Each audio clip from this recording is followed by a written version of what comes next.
Arestado sa Quezon City ang dalawang lalaking nang hablot umano sa bag ng isang pasahero ng jeep. Nagsisihan pa ang dalawang suspect. Makibalita tayo kay Jay Sabale. Sinabi ko naman sa'yo yung gagawin ko. Hindi natin kailangan magagad ng pera na JR. Alam natin makakaano tayo ng tao. Sinabi ko sa'yo na gagawa ako ng Suko na ako eh. Kaya nga. Sabi ko sa'yo, ibalik mo yung bag, ayaw mo pa rin ibalik. Ay, babalik, sasagasaan tayo. Babalik mo pa ba yun? Nagsisisihan pa pagdating sa Barangay Hall ang dalawang sospek na naaresto dahil sa pangahablot ng bag sa Quirino Highway, Barangay Baysa, Quezon City, pasado alas 12 ng hating gabi.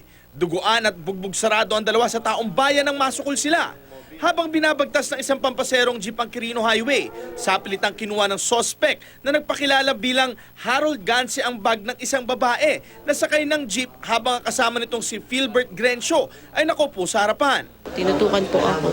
Tapos po hinila niya na po yung bag ko. Tapos bumaba po siya doon. Tumakbo po siya dyan sa may, dito po pumasok po siya dito sa lugar. Guba ko po, nagulat na lang po ako, inatak niya yung bag ng babae. Pinagubad niya po ako ng damit. Para daw po hindi kami makita. Na-recover sa mga sospek ang bag ng biktima, isang matalas na bagay at paltik. Ang dahilan ni Grencio, para raw maiuwi ang kanyang mag-ina. Ang dahilan naman ni Ganse, pambayad ng renta ng bahay at panggatas ng anak.